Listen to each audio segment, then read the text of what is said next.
تمام قسم کی تعریف، کبریائی و بڑائی اللہ رب العالمین کے لیے لائق و زیبا ہے، جو ہم تمام بنی نوع انسان کا خالق ہے، رازق ہے اور مالک ہے، جس نے زمین و آسمان کو پیدا کیا، سورج کو حرارت و روشنی عطا فرمائی، چاند کو چمک دیا، زمین کو زرخیزی عطا فرمائی، سمندر کو لہریں، ہواؤں کو سمتیں، انسانوں کو روح اور عقل عطا فرمائی، اور جس کی تمام تر حکمتیں اس کے تمام تر کاموں میں، اس کے تمام تر مخلوقات میں یکساں طور پر عیاں اور واضح ہے۔ معزز حاضرین، اللہ تبارک و تعالی نے ہمیں اور آپ کو بنایا، ایمان کی دولت سے نوازا، اور ساتھ ہی ساتھ یہ دنیا کی زندگی گزارنے کے لیے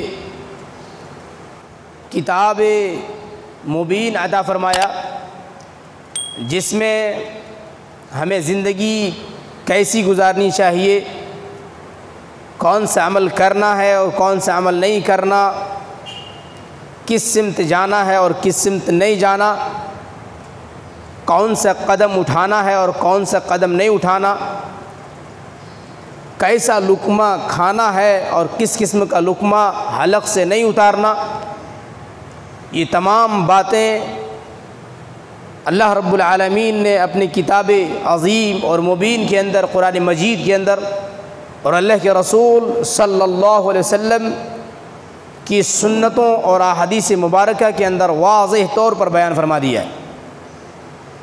مقصد یہ ہے کہ انسان اس دنیا میں بھی کامیاب رہے، اور مرنے کے بعد جب وہ اللہ کے سامنے پیش کیا جائے تو وہاں بھی سرخرو رہے، اور اس کے حق میں جو فیصلہ ہو وہ جنت کا ہو، اس کو جو کامیابی ملے وہ دائمی ملے، اور اللہ تبارک و تعالیٰ کی نعمتوں سے وہ لطف اندوز ہوں۔ آج کے اس خطبہ جمعہ میں جس موضوع کے تحت چند باتیں عرض کرنے کی کوشش کر رہا ہوں، وہ ہے زکوٰۃ کی اہمیت اور زکوٰۃ کا نصاب کیا ہے۔ حالات حاضرہ کے مطابق زکوٰۃ کے ذریعے سے مسلمان کیا کردار ادا کر سکتا ہے، سماج کی بھلائی کے لیے، مسلمانوں کی کامیابی اور کامرانی کے لیے، اقتصادی ایک طریقے سے جو استحکام ہے اس کو لانے کے لیے اللہ تبارک و تعالیٰ نے ہمیں اور آپ کو جو نظام زکوٰۃ دیا ہے، اس کے پیچھے کی حکمتیں اور اس سے حاصل ہونے والے منافع کو آپ کے سامنے پیش کرنے کی کوشش کر رہا ہوں۔ قرآن مقدس میں اللہ تبارک و تعالیٰ نے لگ بھگ 82 مقامات پہ یا غالباً 86 مقامات پہ زکوٰۃ کا تذکرہ فرمایا ہے، زکوٰۃ کا ذکر کیا ہے۔ اتنے زیادہ مقامات پہ قرآن میں ذکر آنے کا مطلب یہ ہے کہ زکوٰۃ انتہائی اہم ہے، اور زکوٰۃ کے بغیر کوئی مسلمان اپنے آپ کو مسلمان کہلانے کا اہل نہیں ہوتا۔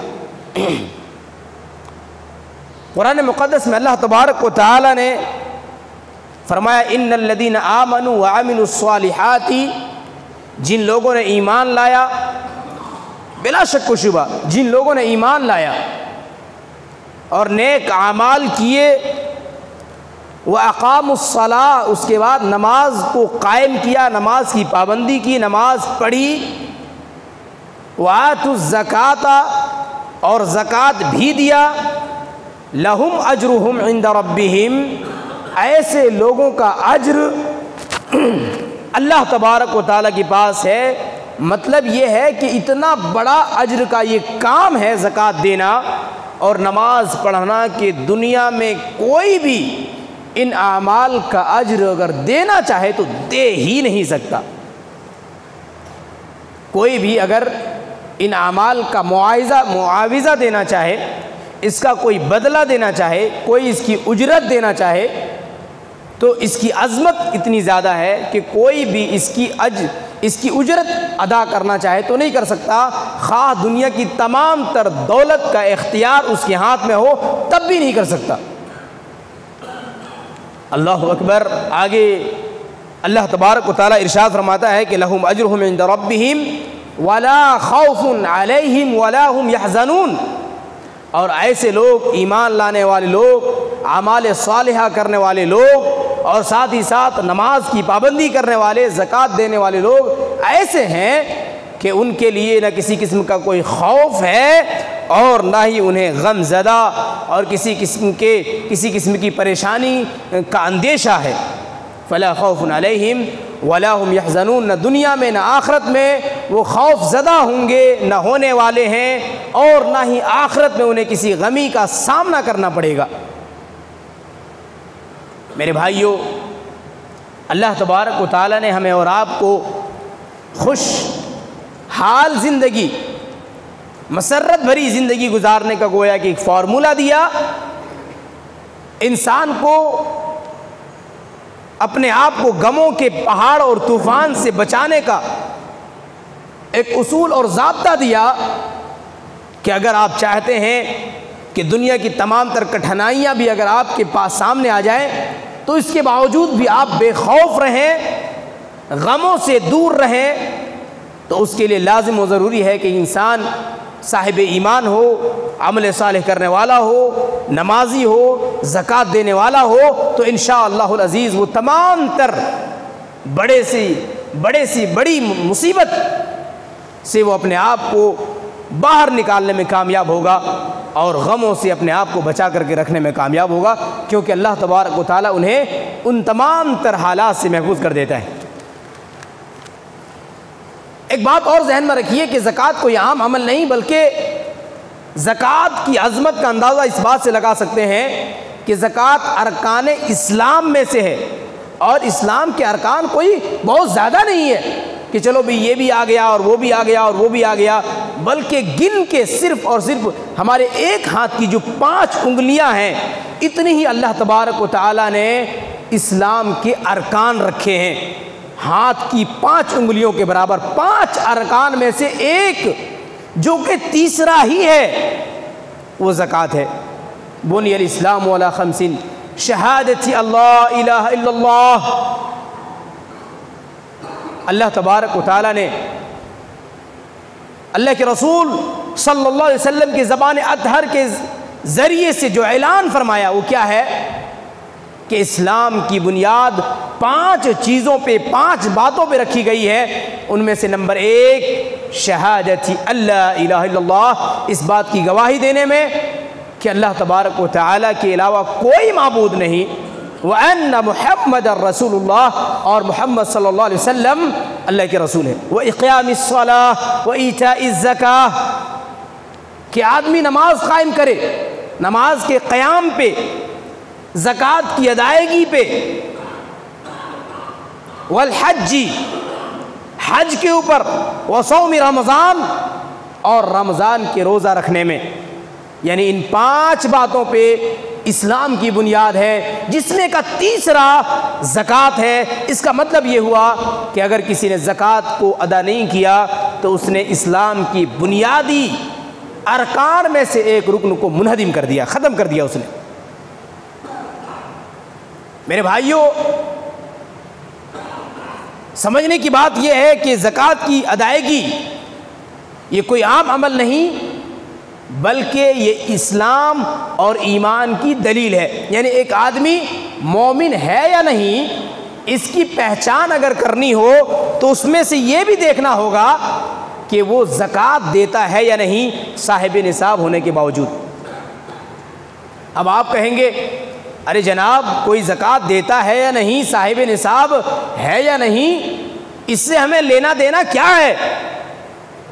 تو میں آپ کو بتانا چاہوں گا کہ نماز، زکوٰۃ، حج، شہادہ، روزہ، یہ وہ اعمال ہیں جو ظاہری اعمال ہیں، اسے چھپا کے نہیں دکھا کے کیا جائے گا، اسے چھپا کے نہیں کیا جائے گا، دکھا کے کیا جائے گا۔ اس کے دکھانے میں ہی تقویٰ ہے، اس کے چھپانے میں تقویٰ نہیں۔ کیا مطلب ہے؟ یعنی کوئی آدمی مسلمان ہونا چاہتا ہے تو اس کو گواہی دینی ہوگی اعلانیہ طور پر، تب جا کر کے مسلم سماج اس کو مسلمان تسلیم کرے گا۔ ہاں کوئی تنہائی میں بھی اگر کلمہ پڑھ لیا مسلمان تو وہ ہو جائے گا، آخرت میں اس کا شمار مسلمانوں میں ہوگا، لیکن دنیا میں اس کے ساتھ جو برتاؤ ہوگا وہ مسلمانوں والا نہیں ہوگا، کیونکہ اس کے ایمان کی گواہی مسلمان نہیں دے رہے ہیں، کیونکہ مسلمانوں کے سامنے اس نے شہادہ نہیں پڑھا ہے، اس نے اپنے ایمان کو ظاہر نہیں کیا لوگوں کے سامنے۔ سمجھ رہے؟ دوسری چیز، نماز کوئی اپنے گھر میں پڑھے، اسلام کا ایسا حکم نہیں، بلکہ اسلام کا حکم یہ ہے کہ نماز جماعت کے ساتھ مسجد میں امام کی اقتداء میں وہ ادا کرے گا۔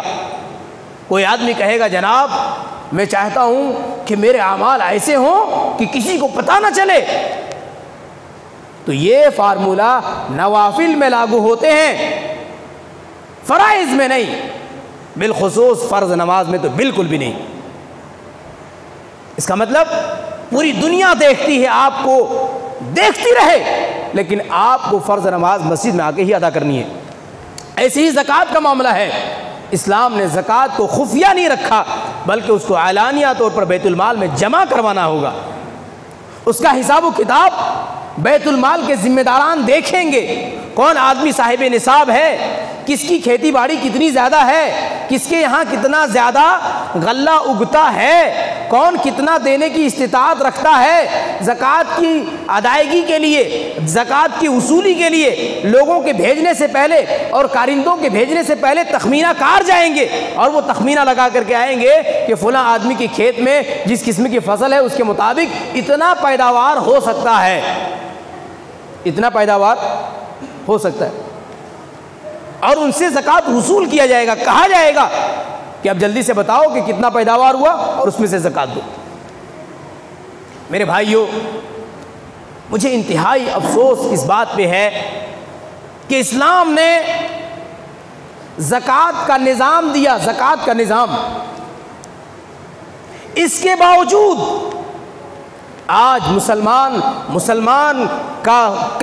مسلمانوں میں سے کئی افراد ایسے ہیں، کئی لوگ ایسے ہیں جو بیچارے جھولا لے کر کے، کٹورا لے کر کے ہمارے اور آپ کے دروازوں تک پہنچتا ہے، وہ ایک ایک دو روپے کا سوال کرتا ہے، اور جب ان سے پوچھا جاتا ہے کہ آپ کیوں مانگتے ہیں تو وہ کہتے ہیں کہ کوئی خاتون کہتی ہے کہ میرا شوہر نہیں، کوئی خاتون کہتی ہے کہ میرا کوئی رکھوالا نہیں، کوئی دیکھ ریکھ کرنے والا نہیں، میرا پیٹ بھرنے والا نہیں، کوئی بچہ کہتا ہے میرا دنیا میں کوئی نہیں، کوئی آدمی کہتا ہے کہ میرا اپنا کوئی سہارا نہیں، میرے پیر کام کرنے سے عاجز ہیں، میرے ہاتھ حرکت کرنے سے عاجز ہیں، میرے کمر میرا بوجھ اٹھانے سے عاجز ہے، نتیجتاً میں کچھ بھی نہیں کر سکتا، اور مجھے دنیا کے سامنے اپنے دست کو دراز کرنا پڑتا ہے۔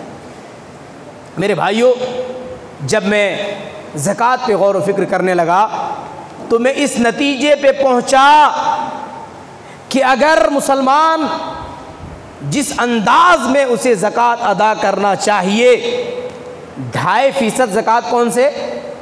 عام آمدنی جو ہم روپے کی شکل میں، سونے کی شکل میں، چاندی کی شکل میں کماتے ہیں، اور اس کا ہمارے گھر میں پڑا سال بھر گزر جاتا ہے، تو اس میں سے تو اسلام نے 2.5% زکوٰۃ رکھا۔ میں اس کی مزید تفصیلات آگے رکھوں گا، لیکن اگر آپ کھیتی کی بات کریں گے تو ہر فصل کے ساتھ کم از کم کتنا عشر ہے بھائی؟ 10% زکوٰۃ ہے ہر فصل پہ، اور اگر وہ بارش کے ذریعے سے سیراب شدہ ہے تو پھر 20% زکوٰۃ ہے۔ اس کا مطلب یہ ہے کہ زکوٰۃ کو اگر انسان بالخصوص مسلمان کما حق کو ادا کر دے تو صرف یہ نہیں کہ پوری مسلم دنیا سے، بلکہ پوری دنیا سے غربت کا خاتمہ کیا جا سکتا ہے، پوری دنیا سے۔ آگے بڑھتے ہیں۔ اسلام کے اس اہم رکن یعنی زکوٰۃ کے بارے میں اگر کوئی آدمی زکوٰۃ کی ادائیگی کرتا ہے تو گویا کہ وہ مسلمان ہے۔ اللہ تبارک و تعالیٰ فرماتا ہے فَإِن تَابُوا وَأَقَامُوا الصَّلَاةَ وَآتُوا الزَّكَاةَ فَإِخْوَانُكُمْ فِي الدِّينِ، اگر یہ لوگ توبہ کر لیں اور اس کے ساتھ کیا کریں، نماز قائم کریں، زکوٰۃ ادا کریں، تو وہ آپ کے دینی بھائی ہیں۔ کیا مطلب ہے؟ یعنی ایک آدمی اپنے آپ کو بار بار کہتا ہے میں مسلمان ہوں، میرا نام فلاں ابن فلاں ہے، میرا گھرانہ مسلمانوں میں ہے، میرا خاندان مسلمانوں کا ہے، میری پیدائش مسلمانوں کے محلے میں ہوئی، تمام میرے خاندان کے لوگ، میرے آبا و اجداد نسل در نسل میں مسلمان چلا آ رہا ہوں۔ اگر وہ یہ کہتا ہے کہ میں مسلمان ہوں تو آدمی اس وقت تک مسلمان نہیں اگر وہ صاحب نصاب ہے تو، اور زکوٰۃ ادا نہیں کرتا ہے تو جب تک کہ وہ زکوٰۃ ادا نہیں کرتا وہ آدمی مسلمان نہیں، وہ آپ کا دینی بھائی نہیں۔ یہی وجہ ہے کہ حضرت ابوبکر صدیق رضی اللہ تعالیٰ عنہ نے ایسے لوگوں کے خلاف جہاد کرنے کا اعلان کر دیا تھا جن لوگوں نے اللہ کے رسول کے انتقال کے بعد زکوٰۃ دینے سے منع کر دیا تھا، جنہوں نے یہ کہا تھا کہ اب اللہ کے رسول انتقال کر گئے، اب ہم زکوٰۃ نہیں دیں گے۔ تو حضرت ابوبکر صدیق رضی اللہ تعالی عنہ نے باقاعدہ طور پر اعلان کیا کہ میں ان لوگوں کے خلاف جہاد کروں گا جن لوگوں نے اللہ کے رسول صلی اللہ علیہ وسلم کی زندگی میں زکوٰۃ دی اور آج وہ منع کرتا ہے۔ میرے بھائیوں، زکوٰۃ دینے سے جہاں بہت سارے فائدے ہوتے ہیں، ہمارا اور آپ کا مال پاک صاف اور ستھرا ہو جاتا ہے۔ بہت سارے لوگ کہتے ہیں، ان کو لگتا ہے کہ بھئی زکوٰۃ دیں گے تو مال کم ہو جائے گا، یا ہم زکوٰۃ کیوں دیں؟ تو ان کا کنفیوژن دور کرنے کے لیے میں ایک چھوٹی سی مثال دیتا ہوں۔ ایک چھوٹی سی مثال، آپ گھر سے باہر جاتے ہو، محنت سے کماتے ہو، پوری مشقت کے ساتھ آپ نے کوئی چیز خریدی، گھر لے کر کے آئے، آپ نے غلہ خریدا، آپ نے پھل خریدا، آپ نے کچھ بھی خریدا، اس میں سے بعض چیزیں ایسی ہوتی ہیں جو آپ لازماً روزانہ پھینکتے ہیں۔ پھلوں کے چھلکے پھینکتے ہیں، غلوں میں سے اناج میں سے جو خراب ہو جاتا ہے یا آپ کے کھانے کے قابل نہیں ہوتا وہ پھینکتے ہیں، کپڑے جو بوسیدہ ہو جاتے ہیں آپ وہ پھینکتے ہیں۔ کیا مطلب ہے؟ یعنی جو چیزیں آپ کے استعمال کی نہیں ہوتی، استعمال کے قابل نہیں ہوتی، آپ کو اس کے استعمال سے نقصان ہو سکتا ہے، آپ کو فائدہ نہیں ہو سکتا، یا اس سے آپ کی زینت نہیں، آپ کو زینت حاصل نہیں ہوتی، آپ اس کو کیا کرتے ہیں؟ پھینک دیتے ہیں، گھر سے باہر نکال دیتے ہیں، کسی اور کو دے دیتے ہیں۔ بالکل اسی طرح زکوٰۃ کا معاملہ ہے، وہ دکھتا بوسیدہ نہیں ہے لیکن ہوتا بڑا خطرناک ہے۔ وہ اگر آپ کے مال میں رہ جائے تو پورا کا پورا مال کو برباد کر دیتا ہے۔ کیسے؟ یعنی اگر آپ کے مال میں زکوٰۃ کا حصہ موجود ہے اور آپ نے وہ زکوٰۃ نہیں نکالا تو وہ پورا مال کھانے کے قابل نہیں رہتا، وہ پورا مال کھانے کے قابل نہیں رہتا جب تک کہ آپ اس میں سے زکوٰۃ کو الگ نہ کر دیں۔ یعنی آپ نے اگر زکوٰۃ نہ دینے کا ارادہ کر لیا تو آپ اس میں سے استعمال نہیں کر سکتے۔ کیوں؟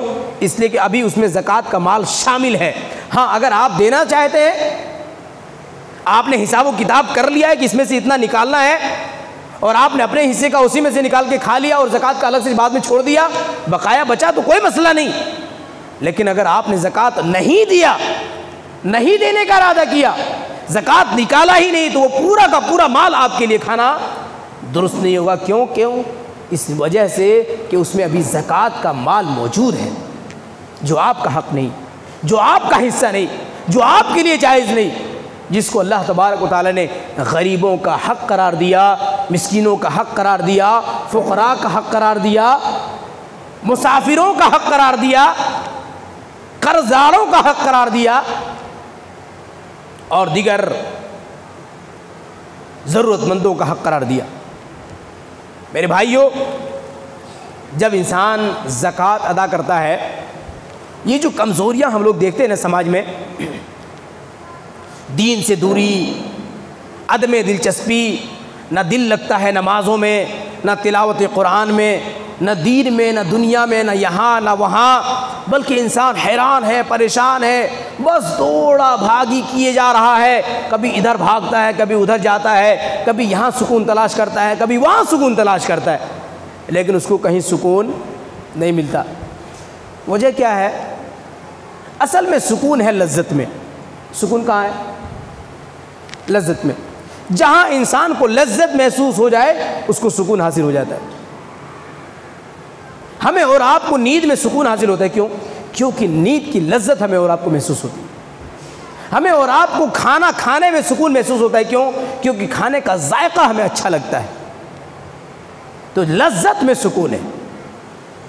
اب سوچئے کہ اب آپ کہو گے کہ بھئی ہر وقت تو کھا نہیں سکتے، کیونکہ پیٹ بھرنے کے بعد ذائقہ بگڑ جاتا ہے، اس کے بعد آپ کو اچھا نہیں لگے گا، چاہے وہ کتنا ہی لذیذ کھانا ہو، اگر پیٹ میں گنجائش نہیں تو وہ لذیذ نہیں رہتا۔ اب سوال یہ ہے کہ ہر وقت تو کھا نہیں سکتے، ہر وقت پی نہیں سکتے، ہر وقت کوئی بھی کام ہر وقت سو نہیں سکتے، کوئی بھی کام آپ ہر وقت کر سکتے ہیں؟ نہیں کر سکتے۔ البتہ ایک چیز ہے جو آپ ہر وقت کر سکتے ہیں، وہ ہے مومن رہنا۔ ہم سوتے ہیں تب بھی مومن، اٹھتے ہیں تب بھی مومن، جاگتے ہیں تب بھی مومن، کام کر رہے ہیں تب بھی مومن، اگر ہم اور آپ کسی سے معاملات کر رہے ہیں تب بھی مومن، سفر میں ہیں، حضر میں ہیں، جہاد میں ہیں، گھر میں ہیں، کہیں بھی ہیں، مومن ہیں۔ اس کا مطلب یہ ہوا کہ اگر ہم سکون چاہتے ہیں تو ایمان کی لذت حاصل ہونی چاہیے۔ کیوں؟ کیونکہ ایمان کی لذت ہر وقت مومن ہونے کا مطلب ہر وقت وہ لذت میں رہے گا۔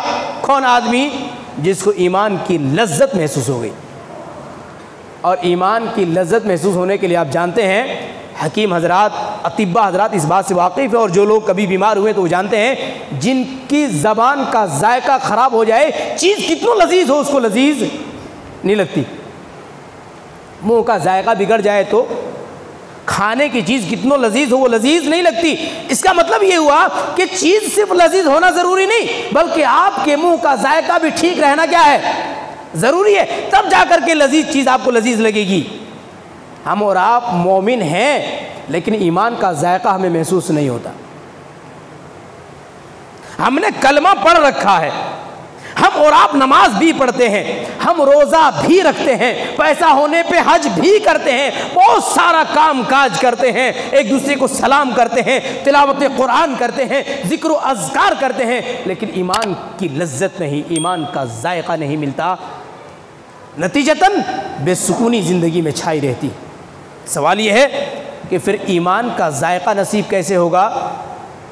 تو جواب یہ ہے کہ ایمان کا ذائقہ چکھنے والی زبان میں لذت کا ہونا ضروری ہے، اس کا ذائقہ بگڑا ہوا نہیں ہونا چاہیے، اس کے ذائقے کو درست کرنا ضروری ہے۔ پھر ہوگا کیسے؟ محترم، آپ نے بیماری بتا دی، حل بتا دیا، لیکن دوا نہیں بتائی۔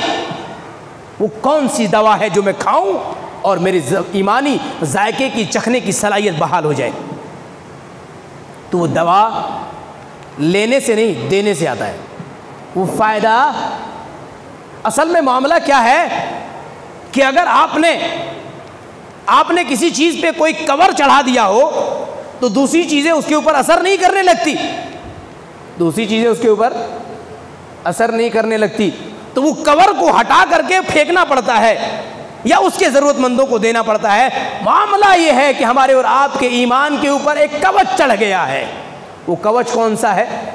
ایک کور چڑھ گیا ہے۔ وہ کور کون سا ہے؟ ایک غلاف چڑھ گیا ہے، وہ بھی دبیز۔ وہ غلاف کون سا ہے؟ وہ زکوٰۃ ہے، جو غیروں کا مال ہم نے اپنے گھروں میں دبا کے سیت کے اور گن کے جو رکھا ہے، اس نے ہمارے اور آپ کے ایمان کے ذائقوں کو خراب کر دیا۔ اب ہمیں ایمان کی لذت محسوس نہیں ہوتی مومن ہونے کے باوجود۔ کرنا کیا ہوگا؟ زکوٰۃ کو گھر سے باہر نکالو، ضرورت مندوں کو دو، غریبوں کو ڈھونڈو، مسکینوں کو ڈھونڈو، یتیموں اور بیواؤں کو ڈھونڈو اور انہیں اس مال میں سے جو ان کا حق ہے وہ ادا کرو۔ آپ ایمان کی لذت اور ذائقے کو محسوس کرنے لگیں گے، اور جو ہی یہ لذت آپ کو محسوس ہوگی ہر وقت سکون میں رہیں گے۔ ہر وقت سکون میں رہیں گے. کہیں گے جناب دعویٰ تو بڑا کر دیے, دلیل کہاں ہے؟ دعویٰ تو بہت بڑا کر دیے, دلیل کہاں ہے؟ تو آئیے دلیل دیکھتے ہیں. دلیل ابو داؤد کی روایت ہے. راوی حدیث حضرت عبداللہ ابن معاویہ رضی اللہ تعالی عنہ. حدیث کا حکم صحیح روایت ہے. حضرت علامہ البانی رحمۃ اللہ علیہ نے اس حدیث کو کہا کہ اس کے اسناد جو ہے وہ صحیح ہے, اس کی جو رجال ہیں وہ ثقات میں سے ہے, یعنی صحیح حدیث ہے.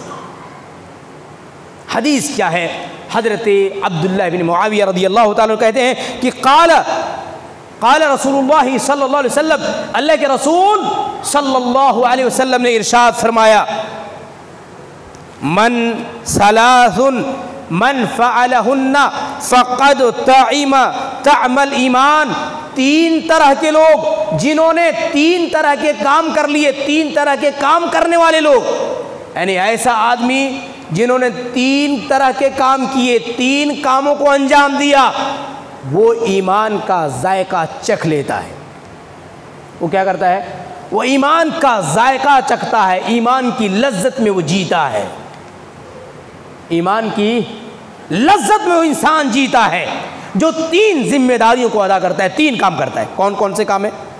من عبد اللہ وحدہ,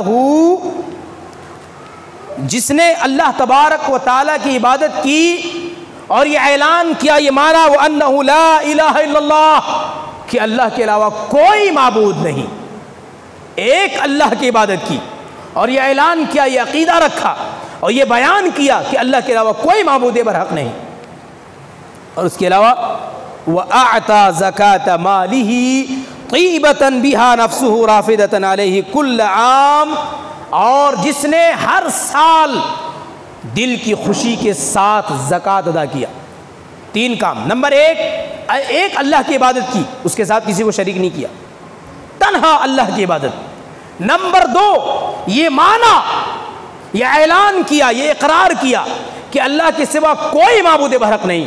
اور نمبر 3 جس نے زکوٰۃ کو ہر سال دیا, اگر وہ صاحب نصاب ہر سال ہوتا ہے تو پھر کیا ہوتا ہے؟ وہ آدمی وہ ایمان کے ذائقے کو چکھتا ہے, وہ ایمان کی لذت میں جیتا ہے, اور جو ایمان کی لذت میں جیتا ہے وہ ہر وقت خوش و خرم اور شادہ رہتا ہے, اور وہ دنیا میں بھی خوش رہے گا اور آخرت میں بھی خوش رہے گا. وہ دنیا میں بھی خوش رہے گا اور آخرت میں بھی خوش رہے گا. بات سمجھ میں نہیں آئی؟ چلیے ایک اور حدیث کے حوالے سے میں آپ کے سامنے بات کرتا ہوں. اللہ کے رسول صلی اللہ علیہ وسلم ارشاد فرماتے ہیں, ایک آدمی, کوئی بھی انسان جو 1 بالشت بھر زمین, کتنی؟ 1 بالشت بھر زمین کسی کا بھی غصب کے ذریعے سے لے لے, قبضہ کر لے ناجائز, تو اس کے اوپر 7 طبق زمین طوق بنا کر کے اس کے گلے میں ڈال دیا جائے گا. کتنا؟ 7 طبق زمین طوق بنا کر کے گلے میں ڈال دیا جائے گا. یہاں 10 کلو کا وزن اٹھایا نہیں جاتا, اور 7 طبق زمین طوق بنا کر کے گلے میں ڈال دیا جائے تو کیا حالت ہوگی؟ سوچ سکتے ہیں. اب ذرا بتاؤ, ایک آدمی, میں آپ کو ایک مثال سے سمجھاتا ہوں. ایک آدمی نے کسی امیر کبیر آدمی سے 100 روپے لیا اور واپس نہیں کیا. 100 روپے لیا, واپس نہیں کیا, ناجائز ہے, حرام ہے, کوئی شبہ نہیں. لیکن جب کسی کے سامنے ذکر ہوتا ہے, ارے یار کیا تم 100 روپے کے لیے پریشان ہو, تمہارے پاس اتنے سارے پیسے ہیں, یہی جواب ملتا ہے نا, معاف کر دو اس کو. لیکن اسی کے برخلاف ایک آدمی ہے جس کی زندگی کا کل سرمایہ 100 روپے ہے, اس کی زندگی کا کل سرمایہ 100 روپے, اور اس سے وہ 100 روپے کسی نے لے لیا, زبردستی غصب کر لیا. اب وہ انسان دنیا والے کے سامنے کہتا ہے میرے 100 روپے ہی تھے اور وہ بھی فلاں نے لے لیے. ہر انسان اس کو لعنت ملامت کرتا ہے کہ نہیں کرتا؟ بتاؤ, کرتا ہے کہ نہیں کرتا؟ وہ اس انسان کو کوئی یہ مشورہ دیتا ہے چلو معاف کر دو؟ نہیں, بلکہ کئی لوگ اس کے 100 روپے دلانے کی کوشش میں لگ جاتے ہیں, یہاں تک کہ جن کے پاس اپنے جیب میں پڑے ہوتے ہیں کہتے ہیں چلو ہم لوگ سب مل کر کے اس کو تعاون کر دیتے ہیں, اس کے پاس 100 روپے ہو جانا چاہیے. اب ذرا غور کیجئے, یہ زکوٰۃ ہے کس کا حق؟ یہ کس کا حق ہے؟ جو ہم اور آپ اپنے گھروں میں دبائے بیٹھے ہیں، یہ کس کا مال ہے؟ آپ کہو گے میں نے کمایا، میرا مال ہے، بالکل غلط۔ آپ نے کمایا ضرور ہے، لیکن یہ مال اکیلے آپ کا نہیں ہے، یہ مال اکیلے آپ کا نہیں۔ کوئی انسان کتنوں تنہا ہو، وہ اپنے پورے مال کو کبھی اپنے اوپر اکیلے خرچ نہیں کرتا، کسی نہ کسی اور کے اوپر خرچ کرتا ہی کرتا ہے۔ اس کا مطلب اس مال پہ کسی اور کا حق ہے نا، اتنی بات تو ثابت ہو گئی۔ اور دنیا کی اکثریت کے مطابق قانون بنتے ہیں، ہر آدمی اپنی بیوی پہ خرچ کرتا ہے، اپنے بچوں پہ خرچ کرتا ہے، اپنے گھر والوں پہ خرچ کرتا ہے، اپنے والدین پہ خرچ کرتا ہے، اپنے دوستوں پہ خرچ کرتا ہے، اور دیگر تمام چیزوں پہ خرچ کرتا ہے کہ نہیں کرتا؟ تو یہ تو وہ ہیں جو آپ کے اپنے رشتہ دار ہیں، آپ کے اپنے قریبی ہیں، جن کی میں آپ سے سوال کروں گا کہ بھائی آپ ان کے اوپر کیوں خرچ کرتے ہو؟ آپ اپنی بیوی پہ خرچ کیوں کرتے ہو؟ بچوں پہ خرچ کیوں کرتے ہو؟ آپ کہو گے یہ میری ذمہ داری ہے۔ سوال یہ ہے کہ یہ آپ کی ذمہ داری ہے، اس لیے آپ خرچ کرتے ہیں ان پہ۔ کیا زکوٰۃ دینا آپ کی ذمہ داری نہیں؟ آپ کہو گے ہاں۔ تو سوال یہ ہے کہ اس ذمہ داری کی ادائیگی کیوں نہیں؟ ایک ذمہ داری تو ذمہ داری ہے، اور دوسری ذمہ داری نہیں۔ یہ ڈبل اسٹینڈرڈ، یہ دوہرا پن کب تک چلے گا اور کیسے چلے گا؟ میرے بھائیوں، ہمیں اور آپ کو اپنی زندگی کو بدلنا ہوگا۔ زکوٰۃ سے انسان کو، زکوٰۃ دینے سے انسان کو جنت حاصل ہوتی، جنت۔ ایک صحابی اللہ کے رسول صلی اللہ علیہ وسلم کی خدمت میں حاضر ہوئے، کہنے لگے اللہ کے رسول صلی اللہ علیہ وسلم، آپ ہمیں ایسے اعمال بتائیے کہ جن کو میں انجام دوں اور میں جنت میں داخل ہو جاؤں۔ اللہ کے رسول نے کیا فرمایا؟ فرمایا ان تعبد اللہ لا تشرک بہ شیئا، اللہ کی عبادت کرو، اس کے ساتھ کسی کو شریک مت کرو۔ اور آگے کیا فرمایا؟ فرمایا تقیم الصلاۃ وتؤتی الزکاۃ، تقیم الصلاۃ المکتوبہ، کہ تو فرض نماز پڑھو۔ کون سی نماز؟ فرض نماز پڑھو۔ اور ساتھ ہی ساتھ فرمایا تؤدی الزکاۃ المفروضہ، اور فرض زکوٰۃ ادا کرو۔ وتصوم، رمضان اور رمضان کا روزہ رکھو۔ اللہ کے رسول نے ان باتوں کا ذکر فرمایا تو اس شخص نے کیا کہا؟ والذی نفسی بیدہ، قسم ہے اس ذات کی جس کے ہاتھ میں میری جان ہے، لا ازید علی ھذا، میں اس سے زیادہ کچھ بھی نہیں کروں گا، میں فجر ہی نماز پڑھوں گا، کوئی اور نماز نہیں، میں زکوٰۃ دوں گا وہ بھی فرض زکوٰۃ، اس کے علاوہ نہیں، یعنی میں نفلی صدقہ نہیں کروں گا، میں روزے رکھوں گا رمضان کا، میں اللہ کی عبادت کروں گا، اس کے ساتھ کسی کو شریک نہیں کروں گا، اس کے علاوہ کوئی اور عمل کروں گا ہی نہیں۔ روایت کہاں کی ہے؟ صحیح بخاری کی۔ وہ شخص واپس پلٹ کر کے جانے لگا۔ اللہ کے رسول صلی اللہ علیہ وسلم نے اس کو جب جاتے ہوئے دیکھا تو آپ نے کیا فرمایا؟ من سرہ ان ينظر الى رجل من اہل الجنہ فلينظر الى هذا، جو آدمی کسی جنتی انسان کو دیکھنا چاہتا ہے، چلتے پھرتے شخص کو، تو اس آدمی کو دیکھے۔ کیا مطلب ہے؟ یعنی یہ آدمی جنتی ہے اگر وہ تمام کام کرتا ہے جو اس نے ابھی وعدہ کیا ہے۔ اس کا مطلب یہ ہوا۔ اب ذرا اس میں سے ایک کو نکال دیتے ہیں، زکوٰۃ۔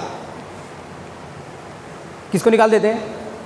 ایک آدمی ہے جو اللہ کی عبادت کرتا ہے، کسی کو شریک نہیں کرتا، روزہ بھی رکھتا ہے، لیکن زکوٰۃ نہیں دیتا، رمضان کا روزہ تو رکھتا ہے، نماز بھی پڑھتا ہے، اللہ کی عبادت کرتا ہے، کسی کو شریک نہیں کرتا، زکوٰۃ نہیں دیتا ہے۔ سوال یہ ہے کہ کیا اللہ کے رسول ایسے آدمی کے بارے میں یہ بات فرما رہے ہیں؟ نہیں فرما رہے، بلکہ کلیکٹیولی، اجتماعی طور پر، من جملہ طور پر اللہ کے رسول نے ان 4 اعمال کو انجام دینے والے کے بارے میں فرمایا کہ جو آدمی جنتی انسان کو دیکھنا چاہتا ہے تو اس شخص کو دیکھے۔ آپ کہیں گے حج کہاں گیا؟ تو علماء محدثین اس حدیث کا ذکر کرنے کے بعد فرماتے ہیں کہ غالباً اس وقت حج فرض نہیں ہوا تھا، اس لیے اللہ کے رسول صلی اللہ علیہ وسلم نے حج کا تذکرہ نہیں فرمایا۔ نمبر 2، چونکہ زندگی میں حج کہیں ایک مرتبہ انسان کے اوپر فرض ہوتا ہے، کوئی ایک حج، اور ایک آدمی جو سوال کر رہا ہے اللہ کے رسول صلی اللہ علیہ وسلم سے، اس سے یہ توقع کی جا سکتی ہے آسانی کے ساتھ کہ وہ مکہ چونکہ دور نہیں ہے مدینے سے، کوئی بھی سواری کر کے وہ آدمی جائے گا، زندگی میں ایک حج کر لے گا، لیکن یہ جو اعمال ہیں کون سے؟ عبادت ہمیشہ دائمی، شرک سے بچنا دائمی، روزہ رکھنا زندگی میں ہر بار ہر سال، ہے نا، اور زکوٰۃ ہمیشہ دینا جب بھی اس کے اوپر زکوٰۃ فرض ہوتا ہے تو یہ اعمال تو دائمی ہیں، پوری زندگی بھر کو محیط ہیں. لیکن حج زندگی میں ایک بار ہے. اور جیسا کہ علماء محدثین کا میں نے آپ کو سامنے ذکر کیا اقوال میں سے ایک قول یہ ہے کہ اس وقت حج فرض نہیں ہوا ہوگا، اس لیے اللہ کے رسول صلی اللہ علیہ وسلم نے اس کا ذکر نہیں فرمایا. بہرحال بعض لوگوں کو ایسا لگتا ہے، وقت مکمل ہو چکا ہے، جلدی سے میں چند باتیں آپ کے سامنے رکھ دیتا ہوں اور اس کے بعد انشاءاللہ خطبہ مکمل کرتا ہوں. بعض لوگوں کو ایسا لگتا ہے کہ بھائی اگر میں نے کچھ پیسے کمائے، اس میں سے 2.5% اگر میں زکوٰۃ دے دوں تو پھر میرے پاس 2.5% کم ہو جائے گا نا. تو کچھ باتیں سمجھ لیجیے. نمبر 1، زکوٰۃ آپ کی ہر کمائی پہ نہیں ہے، یہ غلط فہمی نکال دیجیے دل سے. ہر مہینے جو آپ تنخواہ اٹھاتے ہیں نا، جو لوگ ٹیچر ہیں، تو ہر مہینے کی تنخواہ پہ آپ کے اوپر زکوٰۃ نہیں ہے، بلکہ پورے سال میں آپ کے اوپر پاس جو بچت ہے اور بچت کے جس حصے پہ پورا سال گزر گیا ہے اس کے اوپر 2.5% زکوٰۃ ہے، چاہے وہ سونے کی شکل میں ہو، چاندی کی شکل میں ہو یا پیسے کی شکل میں، اس کے اوپر کیا ہے؟ زکوٰۃ ہے. اور زکوٰۃ کتنا؟ سال میں ایک بار، وہ بھی صرف 2.5%، 2.5% زکوٰۃ ہے. ذرا غور کیجئے، ہم اور آپ 2.5% زکوٰۃ سال میں بچت پر نہیں دینا چاہتے، جبکہ اس سے سینکڑوں نہیں ہزاروں گنا زیادہ ٹیکس روزانہ دیتے ہیں. روزانہ دیتے ہیں. چاہے وہ تیل خریدیں آپ، صابن خریدیں آپ، چاول خریدیں آپ، دال خریدیں آپ، پیٹرول خریدیں آپ، ڈیزل خریدیں، کون سی چیز ہے جس کے اوپر آپ ٹیکس نہیں دیتے؟ یا گورنمنٹ کو تو ہم ہزاروں میں ٹیکس ادا کریں، سینکڑوں گنا زیادہ ٹیکس ادا کریں، لیکن اللہ کا فرض کردہ 2.5% ہمیں اور آپ کو سال میں بوجھ اگر لگتا ہے تو سوچ لیجئے کہ آپ کا ایمان نہیں بلکہ آپ کے پاس موجود شیطان بولتا ہے. اللہ کے رسول نے فرمایا ما نقصت صدقۃ من مال، صدقہ و خیرات اور زکوٰۃ مال میں سے کم کرتا ہی نہیں ہے. یہ صادق کائنات جناب محمد رسول اللہ صلی اللہ علیہ وسلم کا فرمان ہے کہ زکوٰۃ اور صدقات مال میں سے کم نہیں کرتے. میرے بھائیو، زکوٰۃ جو ہے، زکوٰۃ کا کردار کیا ہے؟ میں نے آپ کو بتایا کہ یہ برائیوں کو، ہمارے مال کی خرابیوں کو دور کرتا ہے. جیسے آپ کے جسم میں کوئی پھوڑا ہو جاتا ہے، وہ ہے تو آپ کے جسم کا حصہ، لیکن آپ اس میں سے پیپ کو نچوڑ کر باہر کر دیتے ہیں. کیوں نچوڑ رہے بھائی؟ آپ کا ہے، وہ آپ کے خون کا، آپ کے گوشت کا بنا ہوا حصہ ہے وہ. آپ کہو گے جناب یہ حصہ میرے جسم کے لائق نہیں، قابل نہیں، اس کو نکالنے ہی میں خیر ہے، ورنہ میرا پورا جسم جو ہے نا وہ ایک طریقے سے ناسور ہو جائے گا. یعنی اگر جسم ناسور ہو جائے تو خطرہ ہے، لیکن زکوٰۃ نہ دینے سے مال ناسور ہو جائے تو خطرہ نہیں. عجب لاجک ہے نا. ہم غضب سوچنے لگے ہیں، ہماری سوچ کس درجے کو پہنچ گیا ہے. یہ اس مسلمان کا معاملہ ہے آج کی تاریخ میں جو دنیا کی نہیں صرف آخرت تک کی پلاننگ کر کے چلتا ہے. یعنی ایک مسلمان دور اندیش ہوتا ہے، اس کی یہ حالت ہے. اب سوال یہ آئے گا کہ جناب یہ جو تقریر آپ کر رہے ہیں یہ تو سیٹھوں کے درمیان ہونی چاہیے، ہم غریبوں کے درمیان یہ تقریر کرنے کا کیا مطلب ہے؟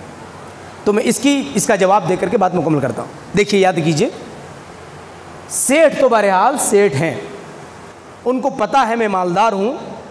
کبھی نہ کبھی اگر وہ یہ سوچے گا کہ میں مالدار ہوں اور میرے اوپر زکوٰۃ ادا کرنا ضروری ہے تو وہ زکوٰۃ ادا کر سکتا ہے.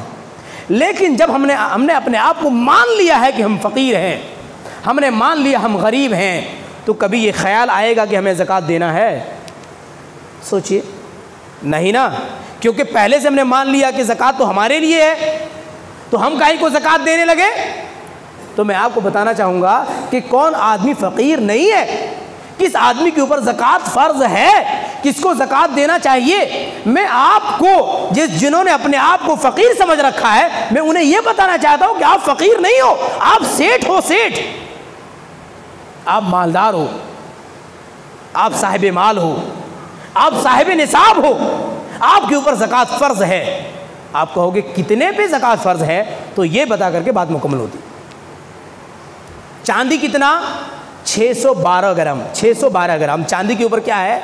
زکوٰۃ فرض ہے۔ 612 گرام چاندی کتنے کی ہوتی ہے آج کی تاریخ میں؟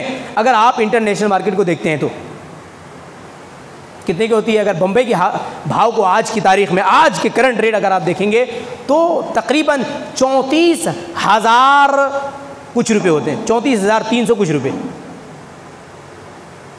34,380 یا 82 روپے کے آس پاس ہوتا ہے۔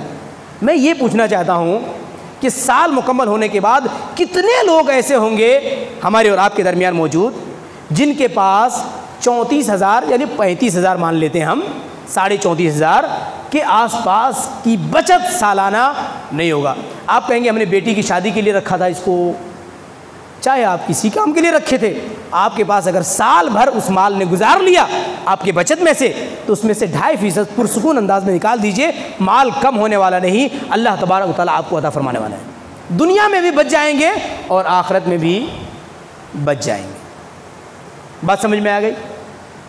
اور جب آپ فصل کاٹیں تو پھر اس میں سے اگر پانی آسمانی ہے یعنی بارش کے پانی سے، تو پھر آپ کو اس میں سے 20% زکوٰۃ نکالنا ہوگا، اور اگر وہ آپ کے بورویل وغیرہ کے ذریعے سے یا دیگر کسی ذریعے سے، نہر وغیرہ کے ذریعے سے آپ نے اس کو سیراب کیا ہے، تو اس میں سے عشر نکالنا ہوگا یعنی 10%۔